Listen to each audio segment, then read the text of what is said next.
world who really don't understand.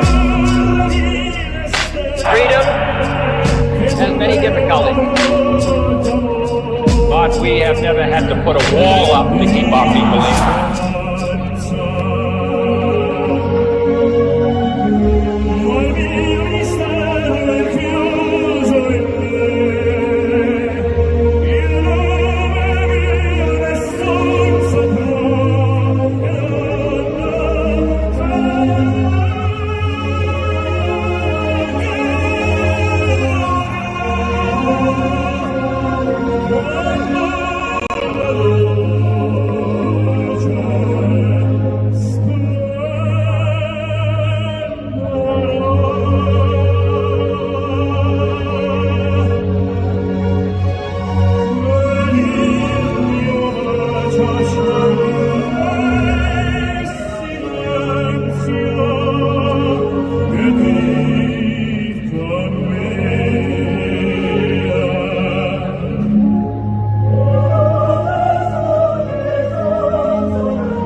Welcome to the Leo Zagami Show with Leo and Christy, your favorite couple, for what is a very, very interesting show today, guys. Masonic Secrets of Pope Leo's Papacy, a message from an American Freemason to Pope Leo XIV, and much more, because we're going to go back into the do what thou wilt phenomena of Aleister Crowley that originates not only with Rabelais but also with St. Augustine. As you know, this present Pope is an Augustinian. So there is a lot of interesting aspects also of Freemasonry in the Vatican. Wow, what a broadcast today. I will suggest you immediately share it with all your friends. And of course, they're telling us now that they're having trouble in streaming on one of the Facebook platforms. I wonder why. Let me see if we can sort it out. Maybe we can remove it and then replace it. I don't know, guys. This is really weird. That never happens that Facebook suddenly has a problem this way. What do you think, Christy? I think it's pretty normal. It's pretty normal. This happens. Yeah, it happens. Yeah. I'm like restricted on Instagram again. So. Again, well, maybe now we're attempting to see if we can rebroadcast again. It seems that now has it's launched. It's launched. Okay. So we are broadcasting, guys, on my profile, main profile on Facebook, on the Leo Lion Zagami in America page on Facebook, as well as a variety of channels on YouTube, on X, on Rumble. Wow. And it's all over the place. We're all over the place. Absolutely.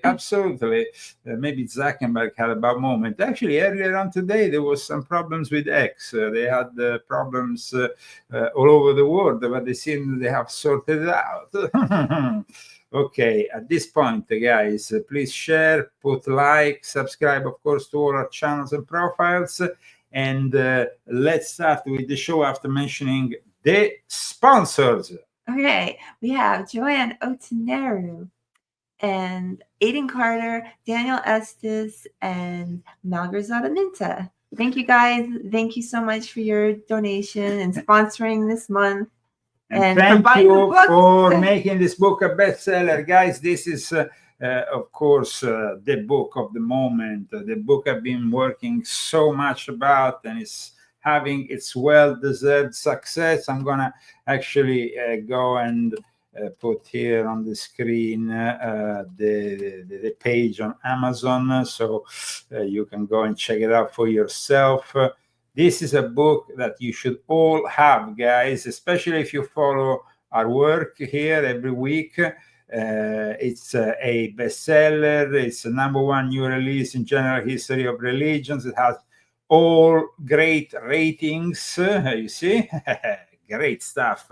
Go and purchase this book, guys. It's another way of supporting our broadcast. Bestsellers, #3 in historical essays, #7 in historical history of religion, and #8 in general history of religion. And I want to show you one of the first reviews. I'm going to let Christy read it because I'm very proud of these reviews. If you want to leave a review, I'm always very happy. Of course, if it's a positive one, I'm always more happy.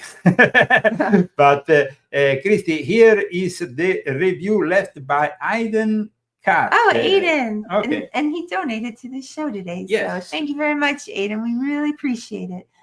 The book that was never written until now, this book completely surpassed my expectations. Anyone interested in who is running the show behind the scenes needs to read this.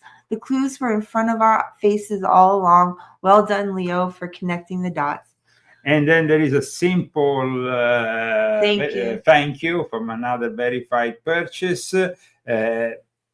Wherever you are around the world, in your Amazon of choice, please leave a review. It's always helpful, and I really appreciate honest reviews. And I tell you, this book deserves a good review because I'm sure you are all getting a lot out of it, because I hear many people talking about it. I've been invited on a number of shows. And so on. Of course, it was very timely, the death of the Pope, this new Pope, and I'm sure your next one will be as well. That's putting pressure. Well, I'm not gonna. I know what it is. No, yeah, but I'm gonna start writing it only this summer when I'm ready for it. At the moment, I'm still promoting this book, and I think it still deserves a lot more. No, don't you think so? Absolutely. And the other books that needed attention are getting attention now. So finally, like volume 10 and volume 11, volume 9. History, Secret Societies, and the Politics of the Jesuit New World Order and the Luciferian Court is the last installment of my confession series. Okay, at this point, guys, let's go into these secrets we have been talking about, because there is actually a connection between this Pope and Aleister Crowley. So here I go with my monologue. Oh, okay. Thank you for the applause. Are you ready, guys? Are you ready? Of course, you know who Aleister Crowley is. You know who this new Pope is. But the question today is all about free will. Because Crowley said, "Do what thou wilt." Should be the whole of the law, but also love is the law, love under will. This is all connected.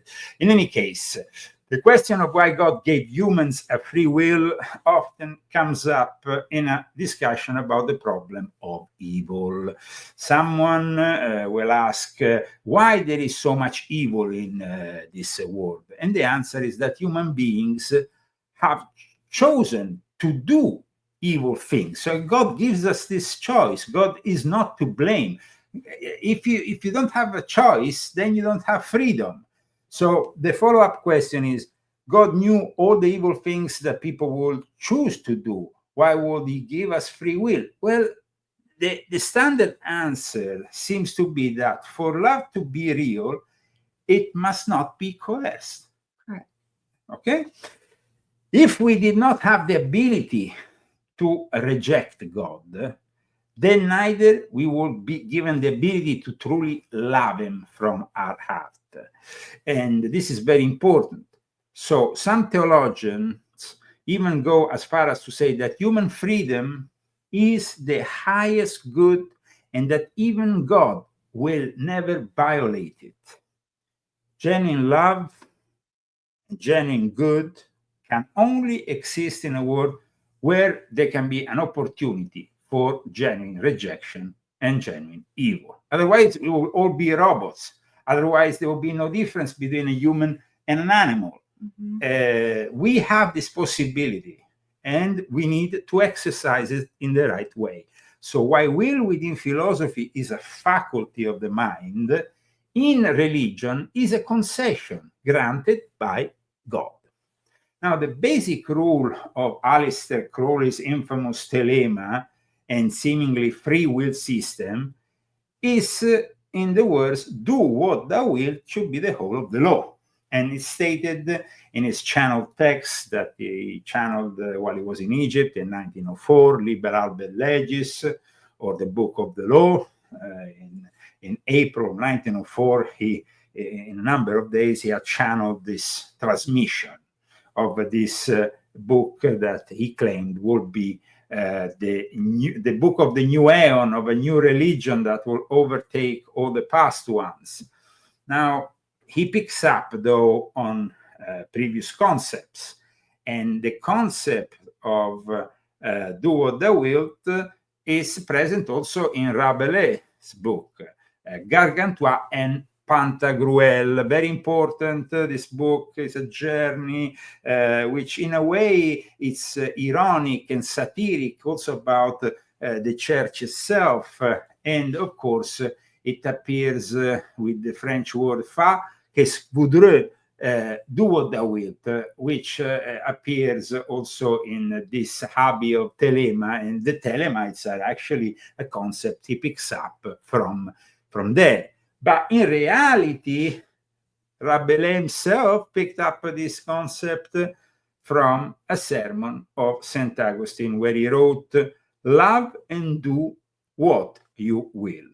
So the phrases love and do what you want are hereby associated with both St. Augustine and Aleister Crowley. And this becomes particularly relevant today because St. Augustine is, of course, connected to the present Pope, who is an Augustinian. Now, St. Augustine was a father of the church, was a Christian theologian who used love in the context of divine love and personal relationships, while Crowley is considered a magician and philosopher, but in reality was also, aside from a high-ranking member of the Illuminati, also a supreme bishop authority in his Ecclesia Gnostica Cattolica.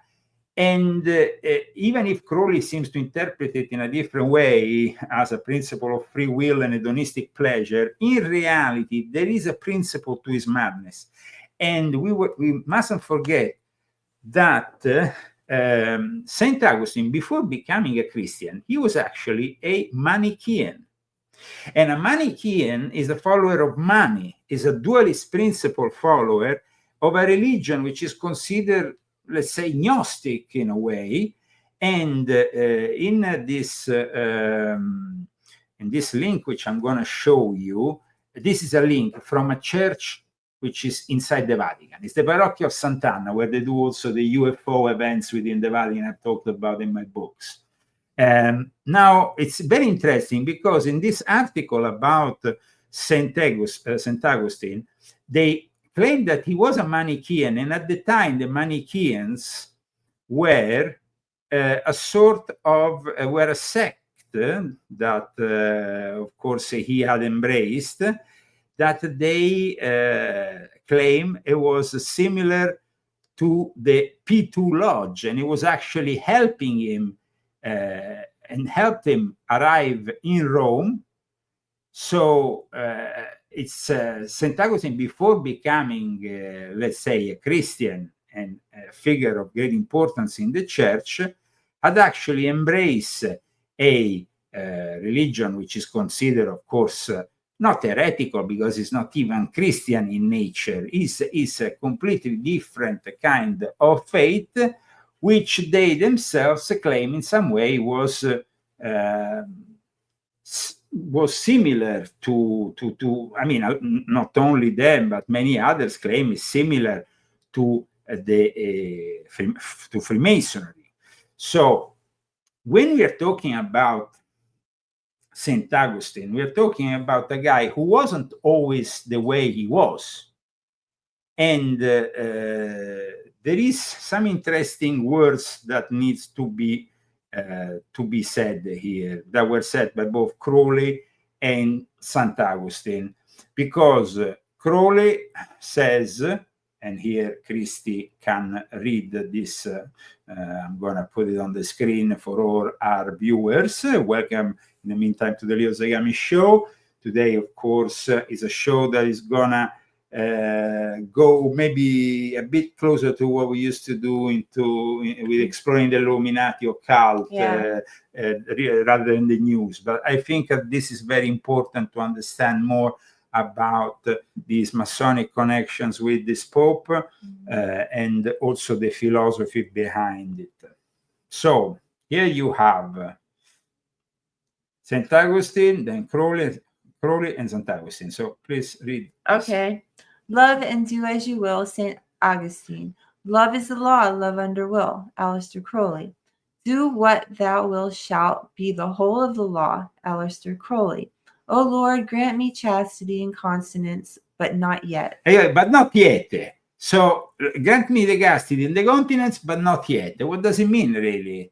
So you don't do it yet, because I don't want this chastity and continence. Not yet. Don't do it yet. Don't make me be good yet. Not yet.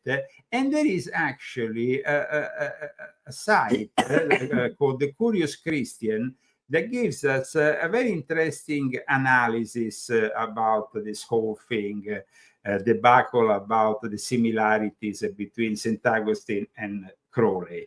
Please, Christine. Love and do what thou wilt. It is a saying that I am familiar with from Aleister Crowley, the famous occultist, but it turns out this saying has much more ancient and surprising origin. It comes from St. Augustine, in fact, from his 7th homily on the letter of John. Here's the context. The deeds of men are only discerned by the root of charity. For many things may be done that have a good appearance, and yet proceed not from the root of charity. For thorns also have flowers. Some actions truly seem rough, seem savage, howbeit they are done for the discipline of the bidding of charity. Once for all, then, a short precept is given thee. Love and do what thou wilt.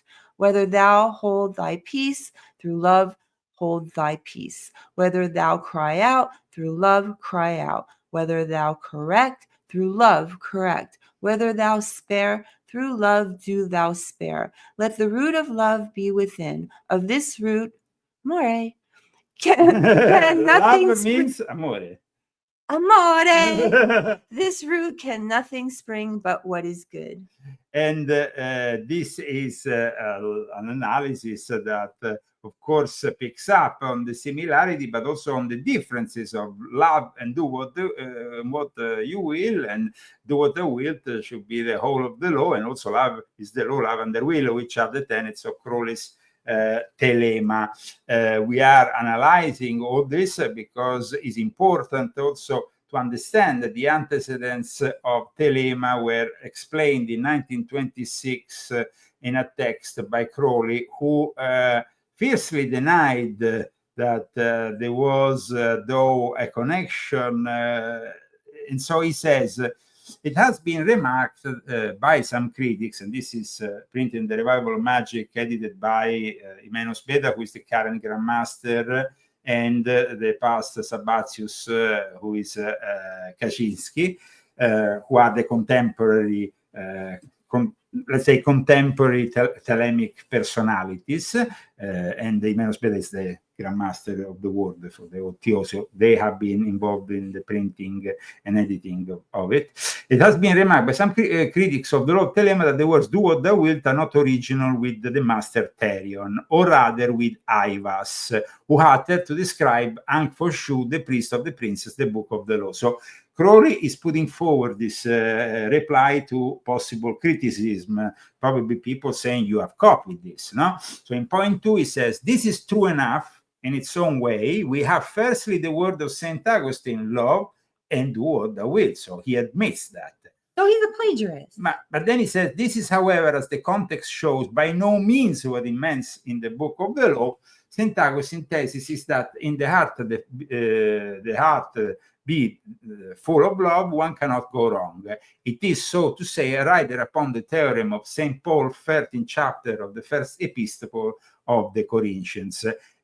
This is important, guys. Then he, for more important, is the word of Rabelais, fa che scrivo, do what thou wilt. So he goes back to Rabelais. But there is here a understanding, though, of Crowley's interpretation of do what thou wilt that brings us once again closer to St. Augustine, because it is true that Crowley was this hedonistic personality, but creepy Crowley was also a serious and thoughtful religious scholar. So regardless of his evil stand and positioning in God's creation as the self-proclaimed B666, even Crowley stated, if your will is governed by love, by respect for yourself and for the sovereignty of every other individual's will, then it isn't considered in accordance with the law.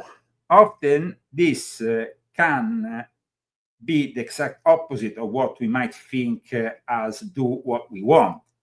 But those little idiosyncrasies are for the initiate to understanding Crowley's terms. It is the also important caveat of do what thou wilt that we should clearly differentiate from do what you want.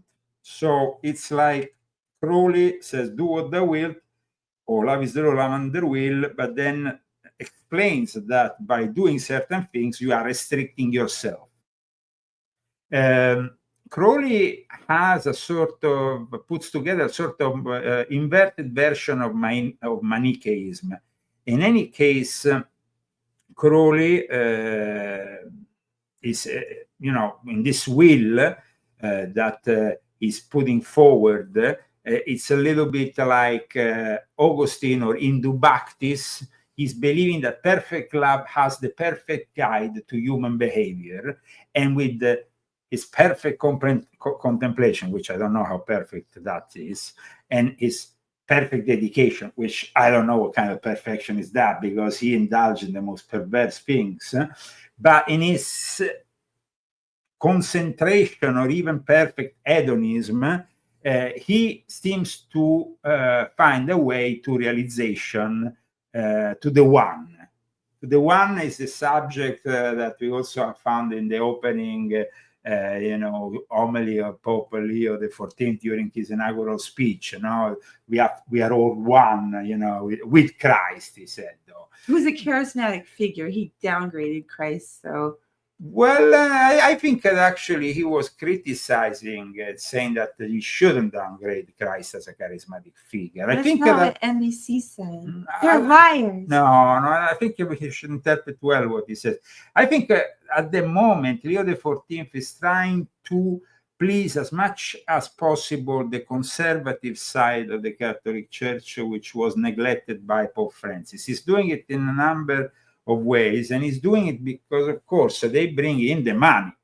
Now, guys, we know that some of the biggest donors of the church are the American church. It's the American church. And so it's very important what I'm about to show you, because this is a testimony from a Freemason who is writing a letter to Pope Leo XIV to ask him to drop the excommunications and the condemnation that even Pope Francis, who was himself a Freemason, was a complete hypocrite, in 2023 against Freemasonry, and he does it in his old-fashioned Masonic podcast. Check this out.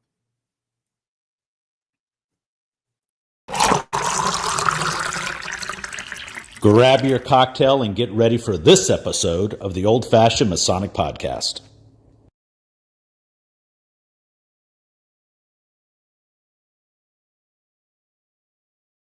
Welcome to the Old Fashioned Masonic Podcast, where we talk all things Freemasons while drinking an old fashioned. I'm Brian, and it's just a little bit different. We're going to talk about a letter that I drafted and sent to the Pope. Now, some of you knew Bird was a little bonkers, but you're thinking, why in the world, Bird, are you sending a letter to the Pope? You're not even Catholic. You're right, but it's not about me, it's about everyone. So we all know the history that Freemasons are not loved by the Catholic Church. It goes all the way back to the Knights Templar days, and if you fast forward, even in 2023, Pope Francis and the Catholic Church, the Vatican, they doubled down. So we hope with the new Pope, Pope Leo the 14th, and being American, that maybe he'll just reconsider. So before we talk about this a little more in depth, let's go over the letter that I mailed to the Pope this week. So here's the letter that I've sent to the Pope, and a lot of you will just read along as I'm going. But for those that are listening to us on any streaming services such as Spotify, Apple iTunes, or others, we'll read this aloud for you. It's drafted to Your Holiness. As you embark on your new chapter, I am deeply concerned with fostering greater understanding and unity. Humbly implore you to consider a matter that weighs heavily on the hearts of many Catholics and Freemasons alike: the prohibition against Catholics joining Freemasonry. I understand the historical complexities that have led to this stance. However, I believe the present time calls for a renewed examination of this issue, particularly considering the realities we observe. It is a well-known fact that throughout history, and indeed in our present day, numerous individuals have held dual membership in both the Catholic Church and Freemasonry. Folks listening to this podcast, we all know Catholic Freemasons, right? These individuals often live lives of faith and service, contributing significantly to their parishes and communities. So here we have an admission that the Catholic Freemasons contribute often to the parishes and communities, and he will also outline the fact that some of them are the major donors of the dioceses. So this is a very important admission. Please share this video. It's very important that we really understand what is happening here, because Freemasonry seems to have now a new hope with Pope Leo the 14th, and that's why one of them here in America has decided to write this open letter to Pope Leo the 14th. We are aware of many instances where Catholic Freemasons are major benefactors to various parishes. Their generosity often acknowledged and accepted by their priests, despite the existing prohibition. This creates an environment where participation is known, leadership is aware, yet the forbidden status persists, leading to problems, right? It's a problem. Historically, Daniel Carroll was one of two devout Catholics to sign the United States Constitution. His brother was John Carroll. Okay, this is very important because I talked about the Carroll family, about John Carroll, about his brother, and also another member of the Carroll family in my book, because not many people know that the first Catholic bishop was a former, between brackets, Jesuit, because it's during the suppression of the Jesuits that America, declares, its independence. And what happens here is also connected to, the Carroll family. It's one of the protagonists in my book. And there is a reason why, because the Carroll family is the one that donates the land where the Capitol building is built. They own Maryland, that was known as Rome. It was Washington who called one of the Carols the richest man at the time in the United States of America. And there were two Carols as founding fathers of this great nation. So it's very important that the people who are following me, if they have this book, they go and read all this, because the suppression of the Jesuit order that took place between 1773 and 1814 gives us the false impression that the Jesuits played only a small role, as I said in my book, volume 12. I'm citing myself here. But in reality, a former Jesuit, John Carroll, became the first American bishop. His brother, Daniel Carroll, was one of the founding fathers, an influential congressman for Maryland, signed two of American fundamental documents, the Articles of Confederation and the United States Constitution. And the Carrolls were direct descendants of the Calverts, a Catholic family who King Charles of England, King Charles I, had granted Maryland as a feudal barony, had this immense land. And then you had also the first cousin, Charles, who had been trained in Jesuit warfare at the Society of Jesus St. Almond's College, who also played an important role, who was also one of the wealthiest people in America, as it was known back then. I think actually it was I think John Adams, not Washington, who labeled him as such. And he was, we are talking here about the very foundations of the United States of America and the District of Columbia that bore the name Rome in 1663. So what this Mason is saying is very important. Listen to it. A closing statement there. So obviously I'm not speaking for any Grand Lodge organization, just as a Mason who's not a Catholic, right? We need to, we all know Catholics that are Masons, and we all know big donor Catholics that are Masons. In fact, their priests golf with them, hang out with them, know that. So, I mean, he's saying, priest don't, all this is very important. Arról, the first Catholic bishop in the United States. Most recently, Mr. Joe Biden recently became a Mason in South Carolina. Now, this is another thing that I discussed in my book, that Joe Biden became recently a Mason before leaving the presidency. It's very important. You may not like that one way or the other, but he did. In an era where the need for unity and collaboration across different societal structures is paramount, I respectfully submit that reconsidering the church's stance on Freemasonry could be a positive step forward for both institutions. So this is a Mason who is writing to Pope Leo XIV, saying all this openly, publicly, and I thought this was a very important testimony for all of you who follow the Leo Zagami show, also in relation to the validity of my book. So please listen carefully to what he's saying.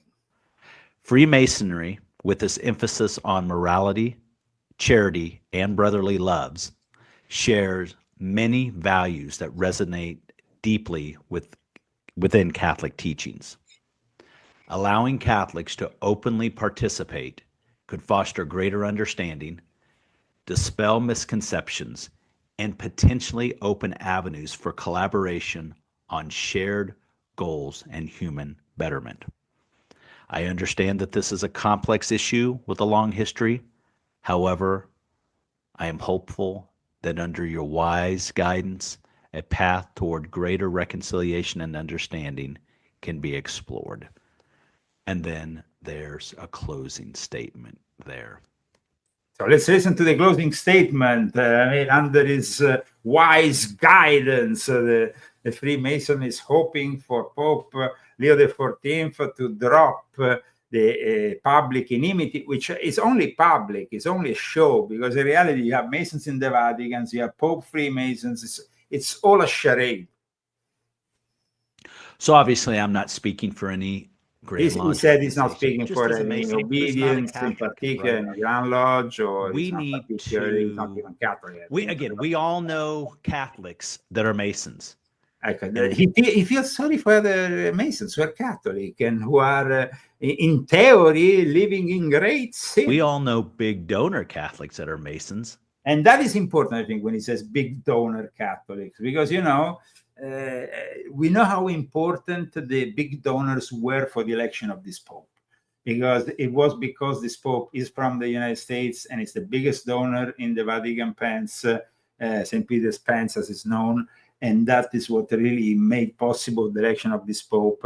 And he's bringing into the equation this very cleverly, this Mason, the fact that there is actually the biggest donors are Freemasons, but at the same time, they're Catholics. In fact, their priests golf with them, and hang out with them, know that they're Masons, but yet still accept the checks. So we don't want there to be an issue where the priests have to turn a blind eye or Catholics have to feel like they're doing something wrong. So the hope is of the letter, which, listen, it's got like a 3% chance, but it's 3% better than if we did nothing, right? So it's important. Some interesting things that we found out on this, on the research before we put the letter out is, go back to John Carroll, right? The first Roman Catholic bishop. They always focus on John Carroll, who, by the way, was a Jesuit. United States that later became the first Archbishop of Baltimore. He played a significant role in establishing the Catholic Church in our newly formed nation. Think about the time. In 1789, he was appointed the Bishop of Baltimore. In 1808, he was the first Archbishop of Baltimore, the founder of Georgetown University. He established St. Mary's Seminary because there was a shortage of priests. So that's why he founded that in 1791. This is interesting. He was an advocate for religious freedom, right? This is important. A strong proponent for religious liberty and worked to ensure that Catholics were seen as loyal American citizens in that predominantly Protestant society at the time. Well, they were in fact a minority, but in fact in my book I also explain why that's the case. Because by accepting this religious freedom, they still wanted to somehow, following the Jesuit tenets, prepare even the non-Catholics to rule all together. And this has become obviously more and more evident in the last few decades. But has always been present here in the United States, where, guys, you have the elite, which is prepared to the roads in Georgetown, in Fordham, the Clintons, Nancy Pelosi, the husband, everything that surrounds the Jesuits is about power. And in fact, in my book, I finally unveiled the fifth-class Jesuit figure, which is something that has not been discussed for the last 150 years, maybe even more. I think the last book that talked about it was published probably in the 1870s or 60s. So we're talking about an absence also of criticism towards the Jesuits, which I have underlined immediately, even in my book. I say that this is a book that it's a rarity. If you think that since the 1980s, only maybe 3 books have been published denouncing the Machiavellic machinations and of the Jesuits. Because everybody's scared, right? Everybody's scared. The academic world is scared. The people, of course, who want to criticize maybe the Jesuits don't have the intellectual capacity, the knowledge in theology, history, philosophy, and everything else to come to the right conclusions and put together the dots like I did with this book. Like I said, there was, yes, a former Jesuit, Malachi Martin. There was Saucy with Rulers of Evil in 1999. And last, there was in the year 2000, Eric John Phelps with Vatican Assassins. So we needed to address the fact that most people are scratching the surface because they like to criticize the Club Bilderberg, a creation of the Jesuits. They like to criticize the Club of Rome, a creation of the Jesuits.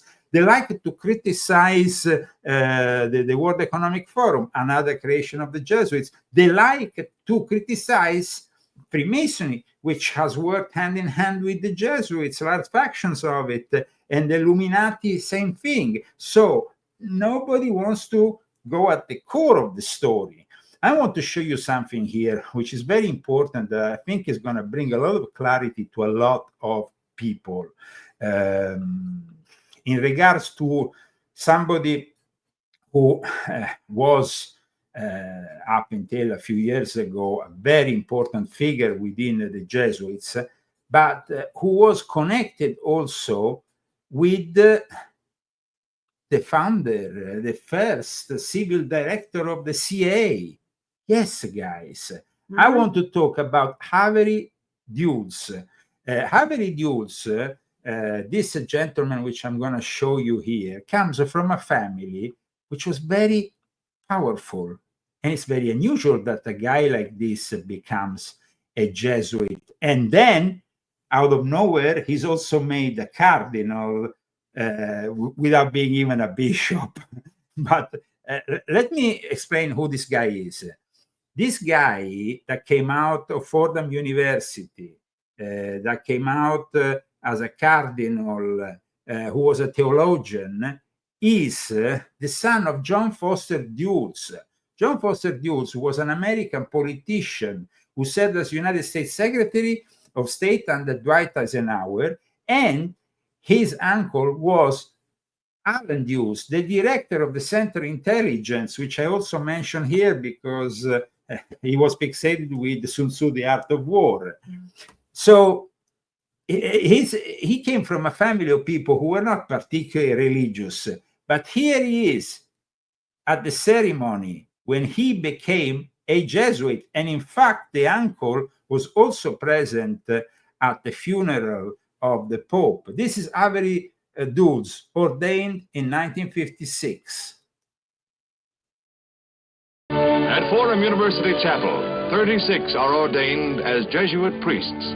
Prominent in the procession is Avery R. Dulles, son of the Secretary of State John Foster Dulles, who with Mrs. Dulles is present for the ordination ceremonies. Dulles, you're right. The pronunciation is Dulles. I didn't want to say anything. No, but you're right. It's like the airport in Washington. It's dedicated also.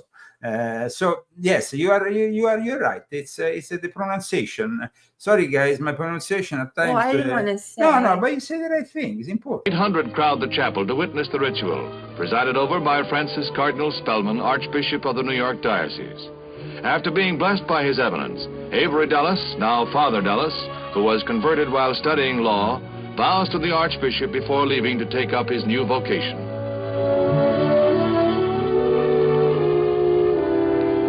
He receives the congratulations of his father, a prominent Protestant church leader, and Cardinal Spellman. So, Cardinal Spellman, another crook of the crooks. I mean, today, when people arrive in Washington, they arrive in Dallas International Airport. Been there many times. Which was dedicated to the father of a Jesuit. Lovely. Who himself became also cardinal. I'm sorry for my pronunciation. Right, get over it. I know. Yeah, the Dallas Dulles. I got it wrong. But guys, the concept is that basically we knew what you were saying. The Jesuits have control over everything, and this guy could have become head of the CIA, could have become Secretary of State like his father. He could have become everything. He decided to become a Jesuit, and he did it because, of course, the Jesuits are the ultimate power, and this is evidence of it. No, don't you think so? So. This Freemason that also mentions often the Carol and Carol here and Carol there. And I have a Carol question. Yes. Lewis Carroll, is he related? Are they related to the Lewis Carroll? You know, the Lewis Carroll? I think he's Alice in Wonderland. Who knows? Maybe I have. I mean, the thing is that I think Lewis Carroll is a pseudonym, though. Oh, it's a pseudonym? Okay. His name was Charles Ludwig Dodgson. So, okay, never mind. so, and he was from Great Britain, so I think that's a little bit from I wanted to put a little Alice in Wonderland in it, but I guess I can't. No. Okay, so welcome to the Leo Zagami Show. If you want to help us out, guys, remember purchasing our books. Christy also has made a couple of very interesting books, Confessions of an Illuminati Princess, Volume 1 and 2. No, wait. Well, no. This is not volume. This is 1 and this is 1. They're both 1. I don't have to. I gave it away and I have to buy it. Oh, I thought it was one. No, I only have 1. Okay, but because you changed the cover, Volume 2, I think. I know. Okay, No, but I gave it away. Okay, you gave them away. But in any case, guys, if you want to eat instead some great food, guys, I mean, sometimes I get confused because Christy likes to change the covers of books. I change her socks. No, I did not. I have. Okay, maybe I changed it like a couple times because I couldn't. I always want to try to do better, and so. But yesterday you made some great sushi, though, Christy. Yeah, I did. You show my sushi. Yes. I haven't made it in 3 years. So I was making it in 2022, but then I wanted to have Friday Fun Day Sushi Day again. Fabulous cookbook, the one I have in my hand. There's no sushi in it, though. No, but you can learn instead the pizzas. And today, Christy was astonishing with a couple of great pizzas. She made this pizza with salami, Italian salami. Fantastic. That was a good pizza. This was a fantastic pizza. And then there was another pizza that you made today with the carciofi, with the artichoke. Yes, here it is. Let me see it. Here we are. Not bad. So we discussed about the influence of the Jesuits, but let's go back to the connections of Freemasonry with the present Pope. And of course, the discussion we were making about the will, because we discussed a little bit this whole situation in concerning the will. Let's remember that the free will is the capacity or ability to choose between different possible courses of action. And now, apparently, guys, this is very important because AI is apparently discussing the possibility of having a free will. And what could go wrong if AI has a free will? For many years, I have denounced the concept of cyber Satan. I did it with volume 6.66, with the trilogy, volume 6.66, volume 7, and volume 9. Christy, can you please read what they're saying here? Because this is very interesting. Okay. Ooh. Philosophers have argued for centuries about whether free will exists. Now a fresh take suggests that artificial intelligence, AI, might meet the conditions for having it. Recent research proposes that generative AI can display goal-directed behavior, demonstrate genuine choices, and retain control over its actions. This intriguing idea comes from Finnish philosopher and psychology researcher Frank Martella, an assistant professor at Aalto University in Finland. I guess they didn't see war games, did they? Well, you see, the capacity of them having free will it is a very important thing that we need here to discuss, because we have been discussing do the will should be the whole of the law, love is the law, love the will. We have discussed what St. Augustine intended. You see, there is actually scientists like Robert Sapolsky, Sam Harris, that have argued that free will is an illusion. And based on this premise that our actions are determined by factors beyond our conscious control. Of course, this is a concept that goes against everything that we believe, because, God gives us the possibility of choosing between good and evil, but also philosophy and the Freemasons themselves, they will know. A Freemason becomes a Freemason so they can eventually perfectionate themselves. Now they can go for all these degrees. So in theory, the process of levigating the stone, But if you are already, predetermined, that will not exist. In fact, the fact that everything is predetermined goes against certain concept. And Christian List, a German philosopher and political scientist who is a professor of philosophy at Freemason and the co-director of the Munich Center of Mathematical Philosophy, seems to have a different idea. He has published a book, it's called Why Free Will is Real. And Christian List states that far from being undetermined by a scientific worldview, the idea of free will is supported by it. And to sketch his argument, he made the following points addressing these properties: intentional goal-directed agency and alternative possibilities among which we can choose, causation of our actions by our mental states, especially by our intentions. So when we talk about even Aleister Crowley, who is irremediably, I consider him a Satanist, it seems though to still address the fact that we have a will. In fact, he considered it fundamental. The term law of telema is based on this whole thing. Now, Christy, please read the definition of the basic rule here of Crowley's telema. Okay. Definition: the basic rule of those following the system of Aleister Crowley, do what thou wilt, shall be the whole of the law. This appeared in Liberal Bellegis, or the Book of the Law. It has early versions in Rabelais, with François Rabelais is the author of Gargantua and Pantagruel. Where it was the French. Go ahead, Maureen.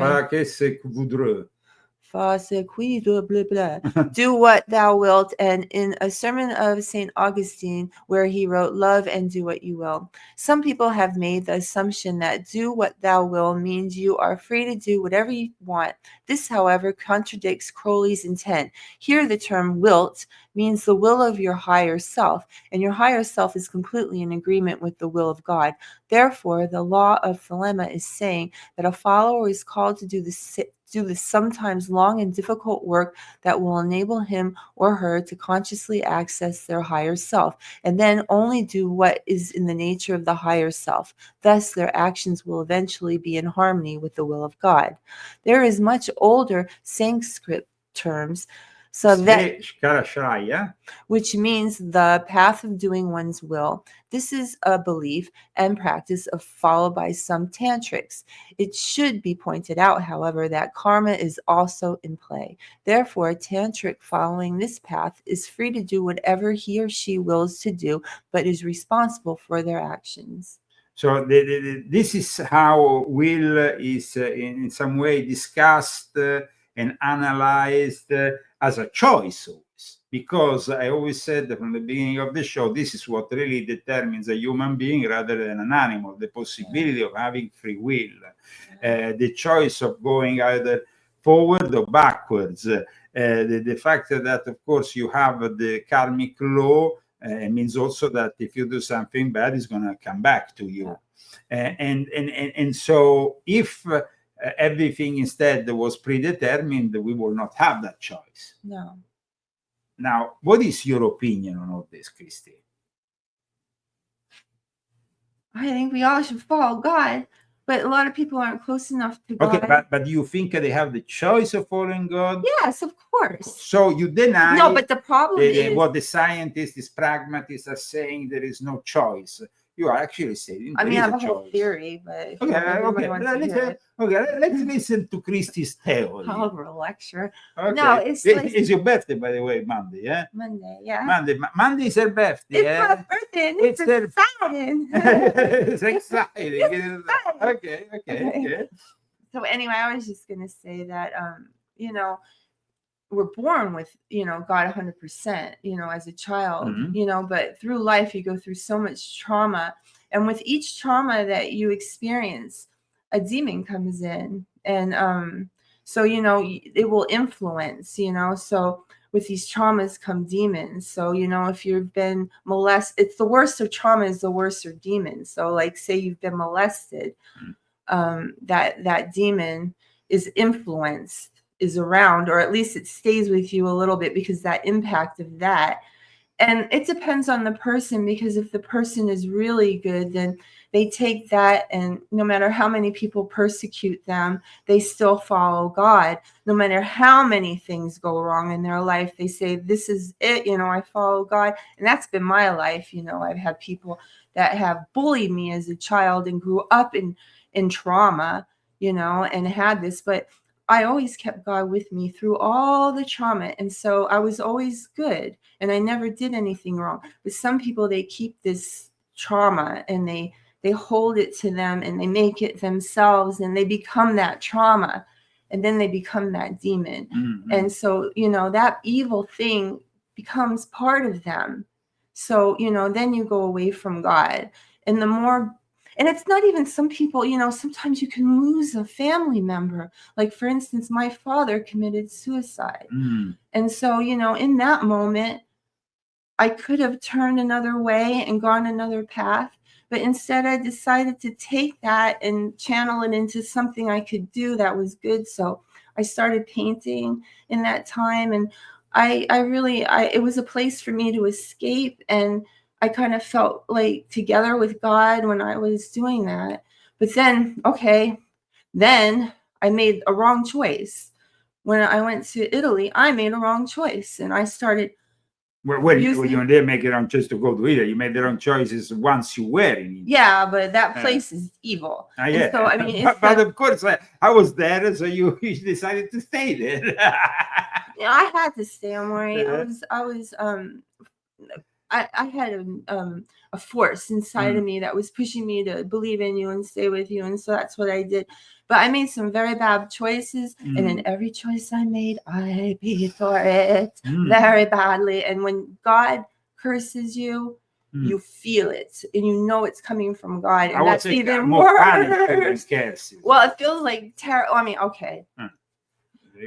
All right. I mean, it's not, God doesn't curse, but it sure feels like a very bad, it's that you become punished, and you're punished and you're living in your punishment until your punishment is over. And the only one who can tell you the punishment is over is God.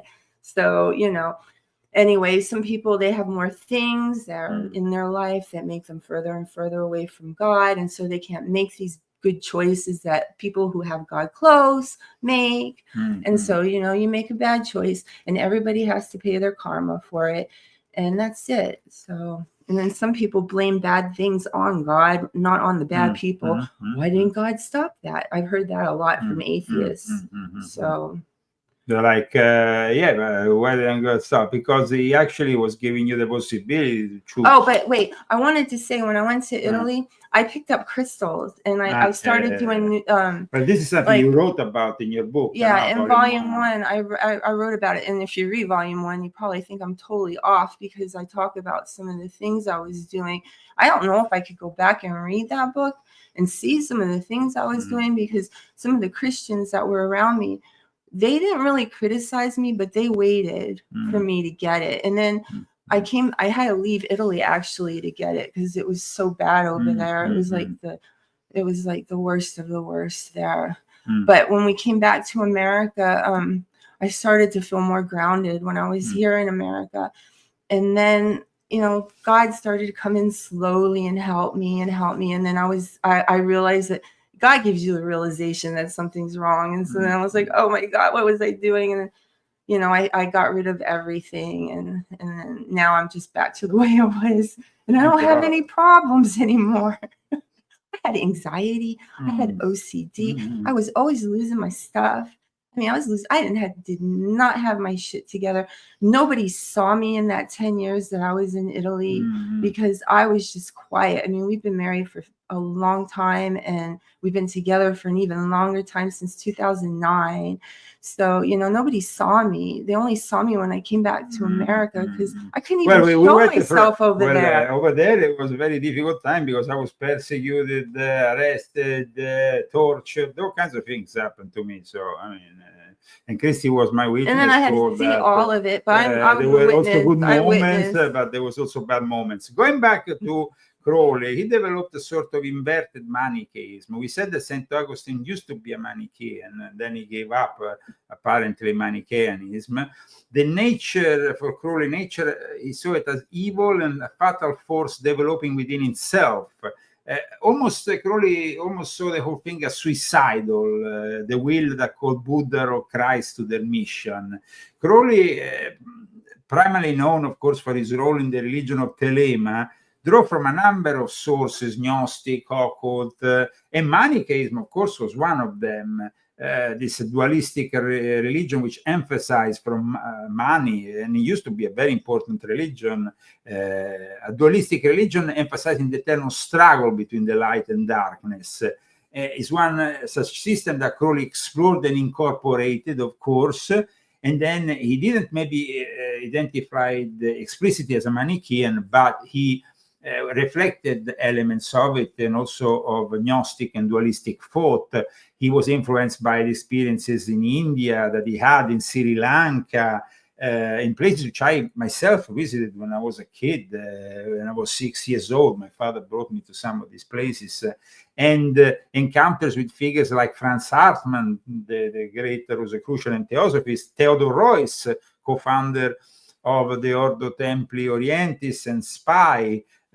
So Isaac Crowley definitely was an unusual character who took on his role that definitely has influenced a lot the present, let's say, society that we have around us, because of his influence, which I have reported in volume 8 of my Confessions, in the entertainment world, in the cinema, in the music business, and that, of course, then reflects on the rest of our society, especially from the 1960s onwards, and then helped also by, we go back to Dulles, who gave birth to MK Ultra guys, which became also a way of propagating through LSD and so on, all the ideology of Crowley that became immensely popular, especially in the 1960s in particular, and then onwards. Now, going back to Rabelais, of course, in the 5th book of Pantagruel, we have in particular this Ringing Island. It's almost like the hierarchy of the Catholic Church, but we have to always, when Crowley references himself to Francois Rabelais, we have to always understand that Rabelais himself was actually, in a way, intending the whole thing as a satire. He wasn't necessarily taking it to the extremes of like, because the satirical vein tends to enlarge vulgarity and regularly play with these things. Instead, Crowley took them seriously and put them in place in the Abbey of Tele in Sicily, pushing him to a level in which Benito Mussolini had to intervene and kick him out of Sicily at one point. But there is an interesting point. Where was the Abbey built? It was in Cefalù. And Cefalù was the place where another important guy comes into our story. That guy is Cardinal Rampolla. Rampolla was the Freemason and OTO member. We can say, if not strictly OTO, because at the time the OTO didn't really exist. It became OTO after 10 years when Rampolla basically was about to die. He was included in this book. This is the rites of Mizraim and Memphis. It explains how the Egyptian rites then became, in some way, fluctuated. They became what was the OTO, the basis for the OTO, through a guy called John Yarker. Now, I'm telling you all this because it's very important that we talk about this guy. I'm going to show you his face. And he was definitely a very sinister individual in the church. He was about to become Pope, but he will not become Pope thanks to a law, a special law that made an emperor intervene to stop his election. This was Cardinal Rampolla. He was born. He looks evil. He was the secretary of Pope Leo XIII. So you see now how it all reconnects? Yeah. And he was not any kind of Mason. He was a special kind of Mason who connected to the Egyptian rites, because the Egyptian rites, if you think about it, are practiced by a minority in Freemasonry. They are irregular. They are often practiced in a kind of they are in fact called fringe masonry. He was born in 1843 and he will die in 1913. But at that point, the OTO had been established thanks to these patents that came from the Memphis and Mizraim. In particular, Rampolla was born in Sicily, in a town which it's basically in the diocese of Cefalù, in Polizzi Generosa, a town that also gave us a film director like Martin Scorsese. So I mean, we have now Cefalù. Remember, guys, is the place where the Abbey of Telema will be established by Aleister Crowley much later. But Crowley knew about Rampolla because Rampolla was actually included in the publication of the OTO as a guy who was collaborating, was working with them. Now, in the election, the conclave, after the death of Pope Leo XIII, who died on July 20 of 1903, he was the guy who everybody thought he would become Pope. So what happened here? Suddenly, seemingly out of nowhere, Cardinal Puccini of Krakow rose from his seat to make a stunning declaration during the conclave with all the cardinals present, and something that nobody had ever heard of. He invoked to stop the election of Cardinal Rampolla, deemed a danger for the church because he was linked with the OTO, basically, milieu, the Egyptian rites of Freemason, and all that. He invoked the ancient privilege of the right of veto by the Austrian Emperor Franz Joseph. At that point, the effect was electrifying because at that time, the emperor had the right to intervene in the conclave. It was almost never used before that right. It was known as jus exclusive, right of exclusion, and it was designed to protect the church from an unworthy candidate. So he was eventually not elected, and at that point, his successor became instead the guy who gave birth to something I talked about briefly here, which is an organization who went against the modernists called Sodalitium Pianum. But Cardinal Rampolla, there was actually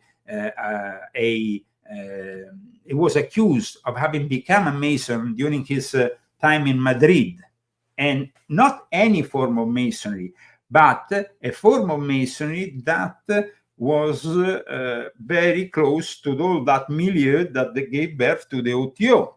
So the actual Cardinal Rampolla, cited as an initiate of the Catalonian Balearic Grand Lodge headquarters in Barcelona, which, as we see here from a book of the Italian Grand Master Gastone Ventura, was connected to a guy called Villarino Villar. And this group that came under the control of Theodore Royce and the OTO by 1913, the year in which Rampolla then died. So that order of rights of Memphis and Mizraim that Rampolla belonged in 1903, that became after the OTO. So in theory, he was an OTO member. That's why he then appears amongst the saints of Aleister Crowley, and I've cited him at the end of Pope Francis, the last Pope. Here, Cardinal Rampolla, with the whole list of the various amongst the members of the OTO. These are the members of the OTO, and Rampolla was suggested as a member, which equiparates to a sort of saint for Aleister Crowley. But this was, so as you can see here, Pope Leo XIV based his name on Leo XIII. Leo XIII wrote two documents, two encyclicals.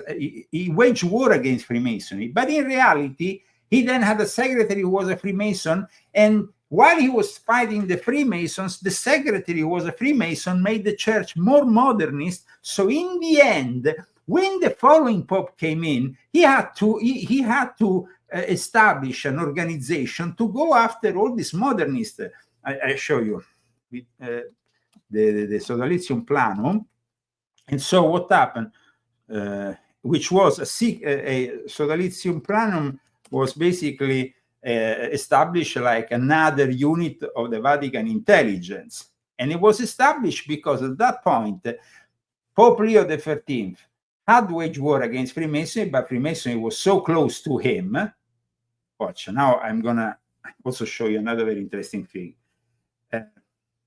Sodalitium Pianum, the Fellowship of Pius, Society of Pius, in France was known as laissez-faire, to enforce the prohibition of the modernist heresy declared by Pope Pius X, the successor who got the office instead of Rampolla.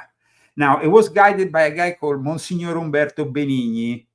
This guy was very much a traditionalist, like the guy you see in the film Conclave, the traditionalist guy, okay? And when he gave birth to, he was espionage methods, he created basically a whole espionage activity, and one of the people he investigated was the future Pope Angelo Roncalli, the guy who met the aliens in 1961, who was the first Freemason to become Pope in 1958, and who was connected with the beginning of the Second Vatican Council. Goodness gracious, they're all wrapped up in it. So you see, then the Sodalitium Pianum was eliminated at one point. It was disbanded in 1921, and then because at that point the church gradually will be taken over. And at that point, after 1958, it was completely taken over because Roncalli was a Freemason. He had made even the ritual in the lodge. Then the aliens arrived with the spaceship at Castel Gandolfo. Guys, if you want to know more, remember my books. That's and a lot. it's a lot of stuff. The church was infiltrated, but of course, we could be here talking for hours. I want to thank all the people who have tuned in today. I want to wish my wonderful wife who has edited and published this book happy birthday. It's not my birthday yet. Well, but I want to give you in advance. We're gonna have a great day. And Sorta. please share this video with all your friends and family. And of course, we see you next week. Depending on the donations, if we receive an extra donation, we might also be able to come more than once a week. You know how it works. Thank you so much, guys. It's been great to be with you. I think that you have understood also the danger that unfortunately, you know, this Pope might present himself in a good way, but unfortunately he has so many skeletons in the closet that sooner or later he will do things that we probably will not like so much. But I mean, we have to always continue to pray and continue to have faith in God, regardless of these corrupt institutions. And I think that people who follow the Leo Zagami show know it better. Isn't that the case, Christy? So we are bringing in the music of Vincenzo Viceversa, which is the author of all my book covers. And we are bringing Vincenzo Viceversa's music with the images of Albert from Tele Pandemia to end up the show as we usually do with a blast and a dance. And this is going to be also a dance for your birthday, Christy. So it's going to be a special dance. So let's enjoy it together. Yeah! In that time, our world has taken so many steps in the wrong direction.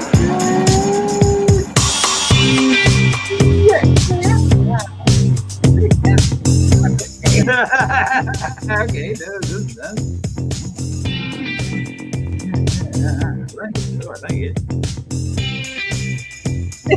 In the negative utopia, science, technology, social humanization.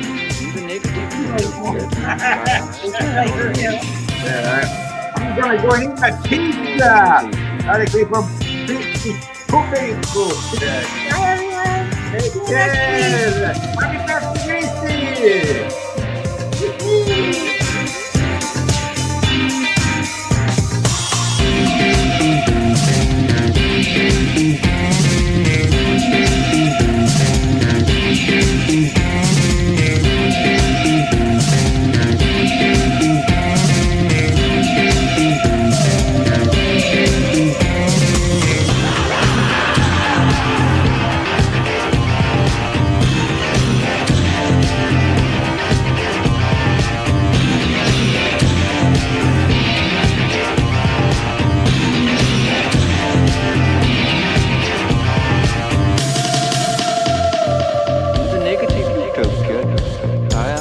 technology, social organization, dehumanization.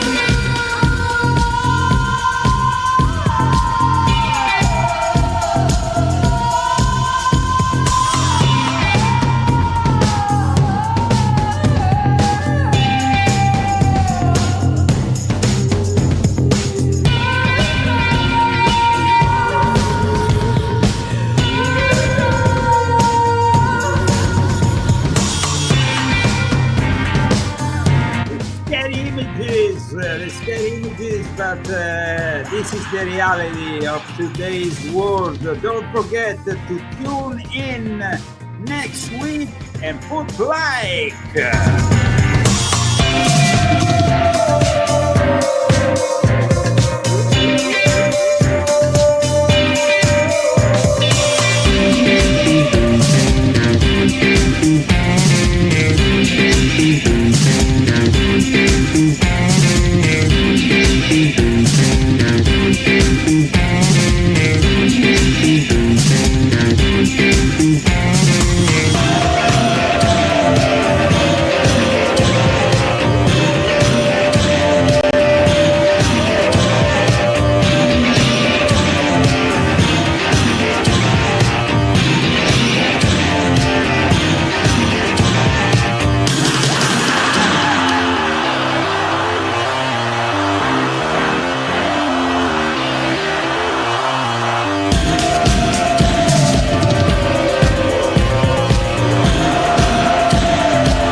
Technology, social organization.